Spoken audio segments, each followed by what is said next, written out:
How's it going, everybody? This is Diskin and Khang with Northwest Real Estate Entrepreneurs Group on Facebook, and today we are super pumped. We have Anthony Petz here with us, real estate entrepreneur extraordinaire here in Bellingham, Washington. And Khang, what do you have to say about this interview so far? Well, you know what? I've chatted with Anthony many years, or at least 3 or 4 years back, but we never really connected. I always want to hear his stories and see how he started out and where he got to today. So, you know what? I'm more than excited for this interview. Last night, this is all I think about. So, I'm super excited. So, I actually met Anthony quite a few years ago as well when I was around 18, and he was just getting into real estate investing, just starting, and seeing a young guy like Anthony go through all this stuff, and I actually shouted to him doing a flip way back when too. That's actually one of the main reasons I also got into real estate investing, was seeing Anthony do his thing, and it got me really pumped. So we're excited to hear it. So Anthony, just kind of introduce yourself a little bit. Yeah, so Anthony Petz, I live here in Bellingham. Let's see, I've been here for about, 11, 12 years. I have a couple of little kids that I love, 2 and 4 years old, Dominic and Macy, a beautiful wife, and not much, too much else to it. Just enjoy being involved in real estate, and being around great people like Diskin and Khang, and the energy that you guys bring. Yeah. So let's first start into this with what you were doing before being a real estate investor. And I know, but tell everybody else what you were doing beforehand. Yeah. So before I was a full-time real estate investor, my job was I was doing office equipment sales. So a local smaller company similar to like a Xerox or something like that. So I was selling copy machines, basically, is what I was doing. And I had done that for about 5 years or so, and it was my first job out of college, and it was something I took on so I could get some sales experience. I really had no practical or actual business. Felt a good way for me to kind of get the start to finish all around business experience. So I did that, and it was a great experience. I learned a lot about business, sales, which, you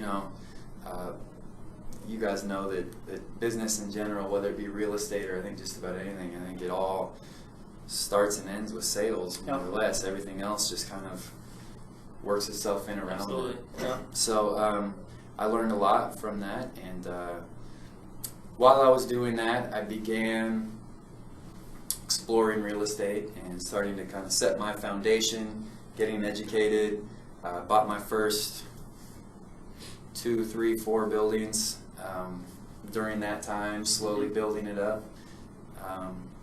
The first one I bought was a pretty basic purchase. I think the same type of purchase that anyone would go after. It was a condo, very basic financing, and then, right before I left, I got more creative and I guess more involved from there too. So that's how I got started. So why don't you tell us, at what age did you start out real estate investing?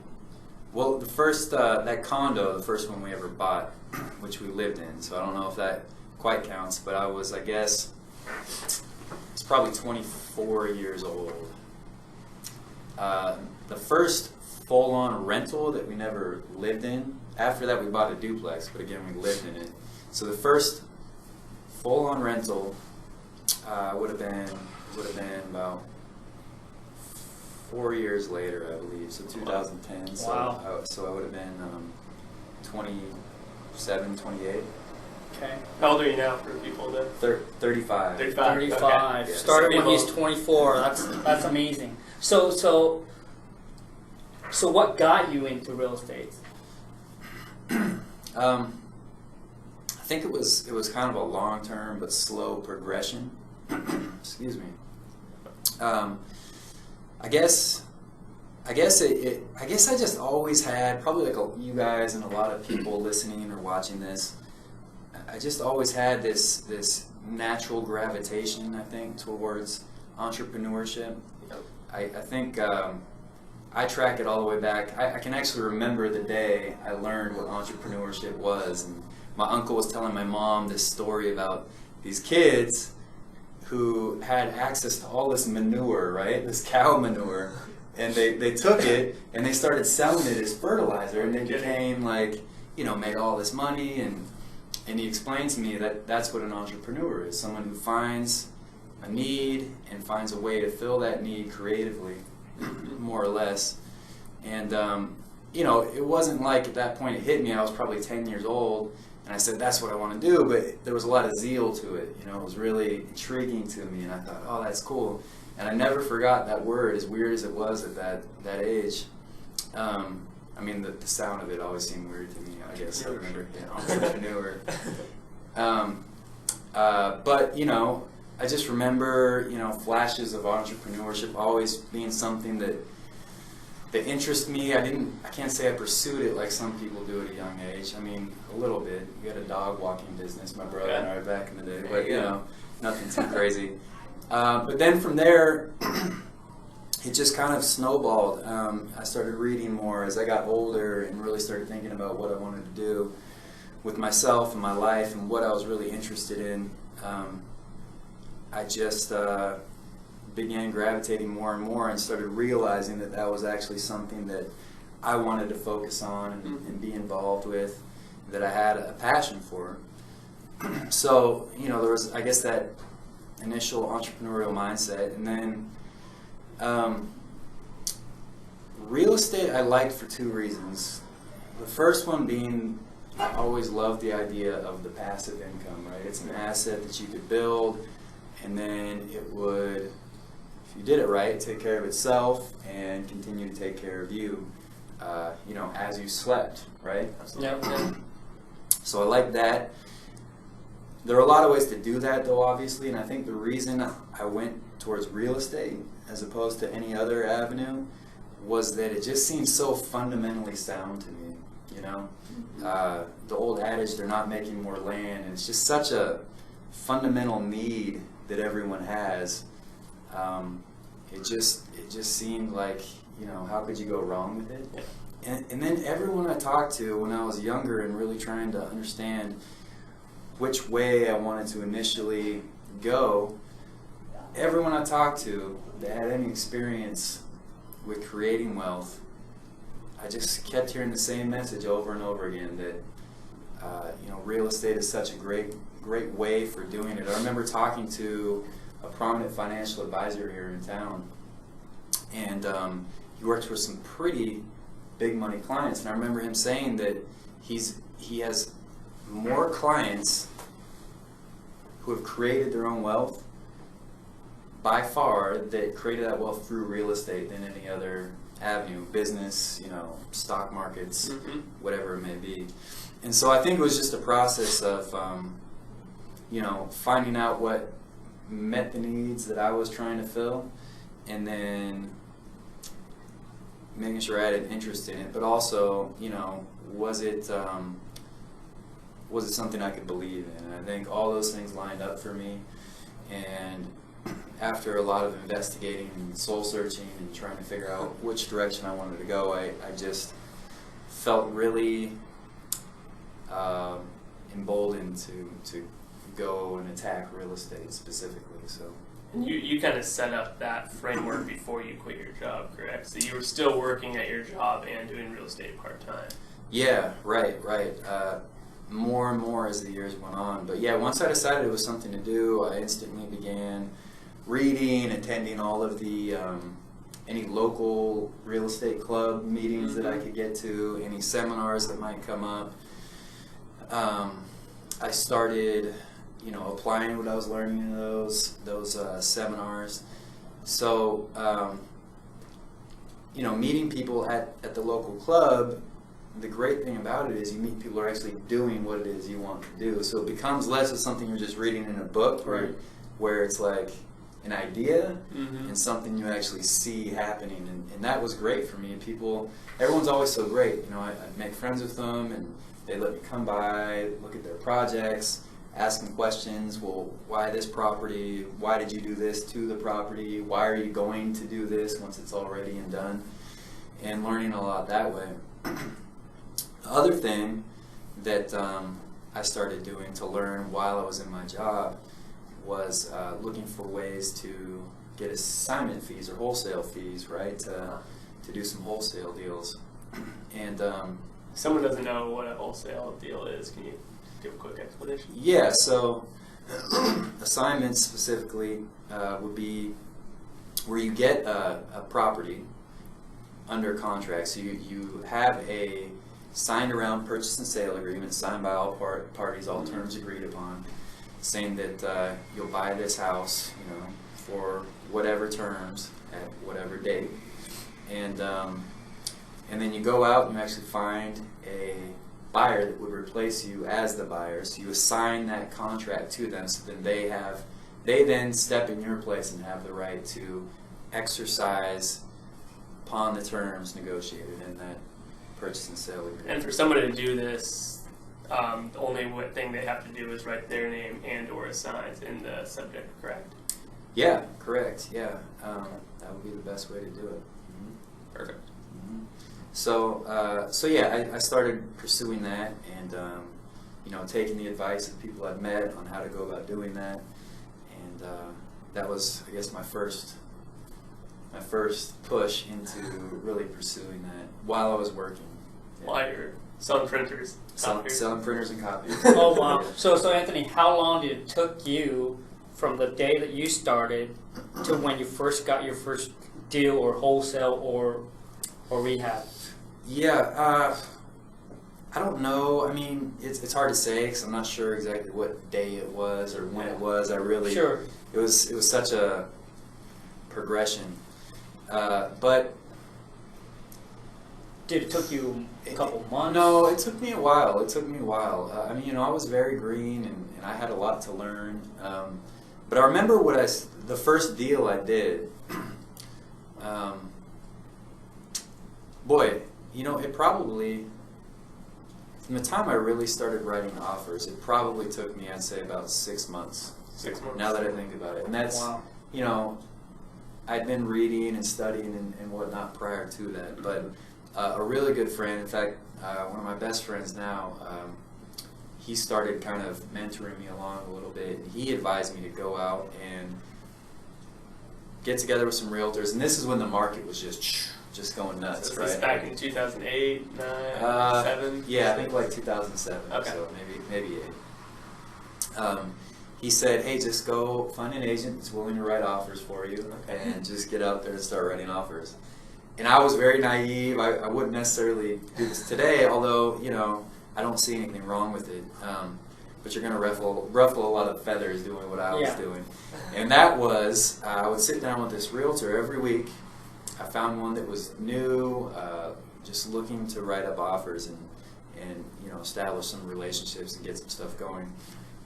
She would come up with every listing within a criteria. I think we would make sure it had been on the market for at least, I want to say, 3 months. Okay. It had to be below, I think, like 300,000 was what we decided to do. And then we would basically just take whatever the list price was, and we would write an offer at 60% of whatever that was. So we were lowballing them, right? Lowballing. It's a shotgun approach. It's pretty crude and it's pretty crass, but Yep. I didn't know any better. So that's my excuse. So you guys would sit down every week and send out. She would have all the offers ready for me. I would come into her office. I would sign an initial date, everything, and she would just fax them out actually. Okay. And then we would meet after 2 or 3 days, and she would kind of give me the rundown. And usually it was, here's this hate note, here's this hate note. Every once in a while we get a counter offer, but it would be like 2,000 below what they were already asking, Right. But the nice thing was I was working. I didn't have a ton of time, so it was a good way for me to be active, leveraging this realtor's time. They were happy to do it. So we did it, and we probably did that for, we had done that around a dozen times or so, and it was starting to get to the point where it was like, all right, Huh. I was waiting for them to burn out, but they kept doing it, surprisingly enough. And I was kind of like, is this even really a good use of time? You know, we're not even getting any traction on anything. Well, finally, we actually did get one where they came back and they were only like $5,000 higher than we had asked them. From the 60%. Yeah, from Oh, wow. 60% down. Yeah, right? So I'm like, wow. So we go check out the house, and it's this little tiny, I mean, it's probably 700 square feet or something like that on a busy street. 700, like I said, 700 square feet. And I want to say we got it tied up at like 120,000 or something like that, right? So it seemed like a pretty good deal. If nothing else, it was just hard to find anything in that price range at the time. So, you know, got it all signed around. I said, sure.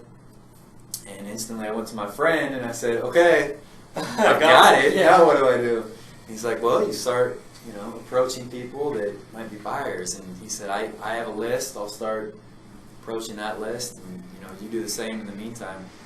And so we got a lot of interest in it. The guy I ultimately ended up assigning it to for $5,000 was a speaker at the local real estate club. Oh, He's a wow. guy who came in and was talking about flipping houses, right? So I made sure I'd taken down his information. I put him on my buyer's Wow. list. And I called him up. He came by and, yeah, he said, sounds good. So he took it, and again, what was great about that was he let me pop in every week or two, see what was going on, check up on the progress, ask lots of questions. And so it's like, I felt almost like I was doing that deal. You know, I knew exactly what it had been purchased for. I knew what it needed because I've been in close communication with him. I got to see everything he did, and then ultimately I got to see him put it on the market, where it sold, you know, how long it took to sell, all those things. So I think for, you know, just for anyone who's watching, who's looking to just get their feet wet, I think that's the perfect strategy. It's low risk. You're learning about every phase of it. Some you know? hands-on Yeah. hands-on learning without just listening and hearing from it, right? Yeah, exactly. You actually see the progress too, for sure. Mm-hmm. So that was my first. You know, I did own my condo again at that point in time, but I feel like that was my first real investment type deal where I went out, kicked up some dust, made something occur that had some value, and passed that value along to. So now let's kind of switch over to the day you quit your job. You were working full-time, selling copiers and printers, and then you're doing some real estate on the side, educating yourself and all that kind of thing. And then tell us about the day you went in there and quit your job and decided, I'm going to become a full-time real estate entrepreneur. Mindset-wise, all that, where were you at in your head? Yeah, well, I think I should give just a little bit of in-between real quick, just to, for context. So, you know, a couple more assignments later, or deals in general, and maybe not quite as much progress or as rapid a progress as I was hoping for. I decided to enlist a coach, Greg Pinio, who I called up one day and said, "Hey, I'm not getting to where I need to go, and I don't know what else to do. I've done everything I can think of. It's obvious to me that there's some link missing in there." He had, you know, plenty of experience. I trusted him, and he said, "Sure, okay, let's dig in and let's see what we can do." So he really started working with me more one-on-one, and from there I started to see a lot more progress, right? So I had a couple more rentals that were cash flowing better than anything I'd bought in prior to, with just, you know, my limited toolbox. And I started getting a lot more traction just in general, just from implementing the action items that Greg had pushed me to do. So for one, I was just starting to feel more confident and feel like I had a better understanding of how that could work, and that I was getting the type of results that, or starting to get the type of results that I wanted. What it boiled down to for me was, you know, about 5 months prior to me quitting my job, give or take, my wife and I learned that she was going to be having our first child, and yeah, so that was definitely kind of a life-changing moment for me. It really made me evaluate as a father what I wanted to be for my son, and I knew I was in a job that I was not very impressed with. Like I said, I took it for some very deliberate reasons, but I knew that I had gotten what I had come to do out of that experience, but I was still there. You know, the money was good, I was comfortable in that job, but you know, the old saying or saying that I think about a lot is work to learn, don't work to earn. And at that point I was working to earn. I wasn't learning as much anymore. But I think more than anything, I just wasn't inspired by my job, and that was not something I wanted to model for my son. And then when I started thinking about it that way, I'm like, well, if I don't want that for my son, why would I want that for me? You know? Okay. I mean, it just didn't make any sense to me all of a sudden. I had the confidence. I was starting to get the confidence. It was still a bit of a push for me to think about. You know, it's hard when you get used to that paycheck and that steady income. It's definitely a mindset that takes a lot to overcome. It took me even years after quitting my job to really embrace that lifestyle. But I think that was the trigger for me. And also, you know, Greg was still in my corner at that time, and he had the confidence in me. I think that was the other piece that I needed, was someone who had been down that road to say, you're there, you know, you have what it takes at this point in time. I believe in you. You should believe in yourself, and if that's what you want, then you should go for it. So it was a combination of those things, and I went for it. I did it. It's honestly been one of the best decisions I've ever made in my life, hands down. Wow. Yeah, I've never regretted it. There have been times where I wondered if it was the right decision, and there have been times when I was white knuckling it pretty hard, where I wondered if I was going to have to leave a job again someday after I went back to a job. But you know, even that, even those scary, hanging by the skin of your teeth type experiences are part of what have made it so enjoyable for me, because I've gotten the most out of those types of situations, and you learn the most about yourself, and that's been the greatest part, the most unexpected, but the greatest part about the journey of going out on my own was the growth, you know, the development, and the broadening of perspective that's occurred. It's not why I started doing it, and it wasn't something I expected, but it's been a very enriching experience. And I'm very grateful for that. That's awesome. Nice. So Anthony, tell us, what do you have going on right now? What kind of project you're working on? What's going on with your life right now, today? Right now, today, I'm getting ready to wrap up a flip that I've been working on. It's just a pretty basic 3-bedroom, 2-bathroom house in a pretty, you know, core, basic neighborhood. So we've done a lot of work on that. It's built in 1900, and it's been a rental for a long time. So, you know, we really put a lot into that. So we're putting the finishing touches on that. And then I've been beginning a very strong focus on moving a little bit towards out of the single family realm. I shouldn't say out of it, but adding something to my single family business that I've done, and getting into some pretty basic commercial, and maybe into some more multi-family stuff. So spending a lot of time working on getting educated and focusing my actions towards doing some things there. So just other than that, just wrapped up a couple of rentals that I bought, did some rehabs on, got those rented out, and humming along nicely. So yeah. How many? Can you say how many rentals or units, I guess you could say, you own? How many doors do you have? Yeah, we have 19 doors. 19. Wow. Start with 0 to 19. Yeah, That's impressive. That is.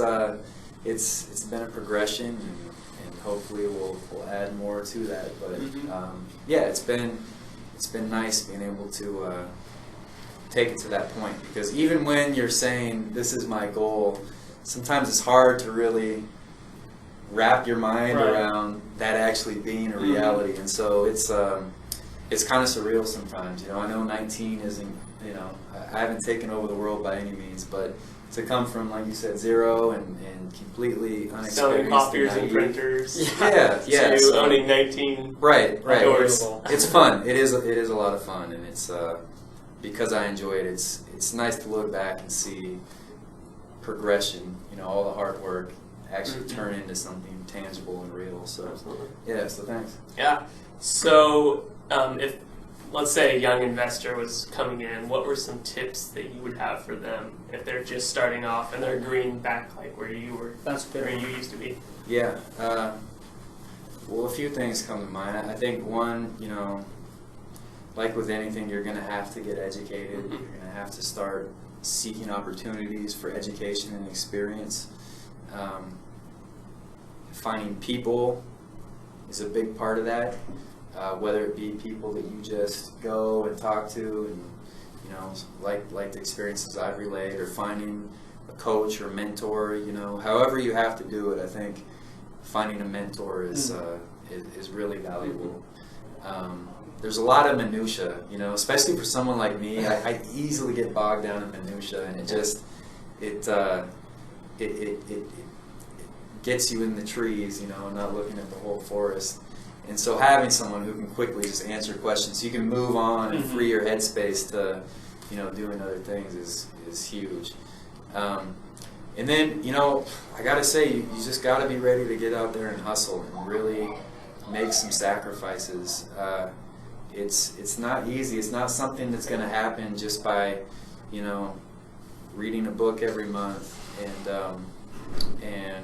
you know, telling realtors that you'd like to buy an investment property. I mean, you're going to have to, in more ways than one, take action, and as much action as you can. I think the more active you are, the more results you're going to see. But it's going to come at the expense of something, you know. Sure. It might be sleep, might be time with your friends, might be vacations, might be eating out, might be, you know, driving the nicest car on the block.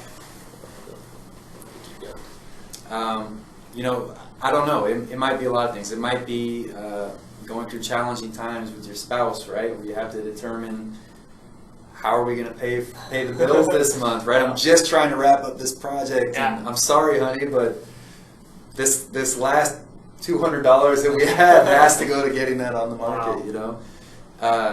So, anyways, it's. I guess my advice is it's not going to be easy. If it is easy as you're getting into it, then you're probably not doing it right, or you're not doing it as well as you could. Not pushing yourself enough. Right? You're not pushing yourself enough, and so it's not going to be easy. It shouldn't be easy, and I guess the ultimate advice is just be mentally prepared for that, you know, and. You know, ultimately, you can also look at that as a gauge. As you're out there and you're doing it, am I challenging myself? Am I really having a hard time? Sure. And if you are, then you're on the right path. You're going where you need to go. And, It'll be worth it in the end. Yeah. So if you're ever wondering, boy, am I doing this right? Because you just don't know when you're starting if you're taking the right steps or not. Yeah. If you're having a hard time, then you are. Good job. So if they find some deals out there, are you willing to take on deals if they can't do it? Are you taking assignments? Oh, yeah, always. What are you looking for? Tell me. Boy, if you find a piece of real estate that has some type of value that's already inherent in it or that can be added to it, then I'm interested in it, really. I would never limit myself in any way. So we'll put your email and phone number in the description. Yeah. Okay. If anyone needs help, if anyone just wants to talk about a deal or get some advice, I'm happy to do that. Awesome. As well. there you go. You guys got a buyer already, right here. Call me. Yep. All right. All right, well, thanks, Anthony, for joining us, and I think people are going to get a lot out of this. Oh, good. Well, hey, thank you guys. I Thank you. appreciate it. Thanks a lot, Anthony. Great job doing this, guys. Well, you know what? This has been an amazing interview. And I hope everybody, me and Diskin, and I hope that you guys will get a lot of value out of this. I mean, you know, the guy started from 0, now up to 19, and he, you know, keep going and keep going. So I hope everyone out there who's looking to get into real estate investing, take the stories as an inspiration and motivations, whatever you want, and then go out there, take action. Actions plus actions, massive actions. Gotta take actions. There it is. Love it. Yes, well put. All righty, there we go. Thanks a lot, you guys.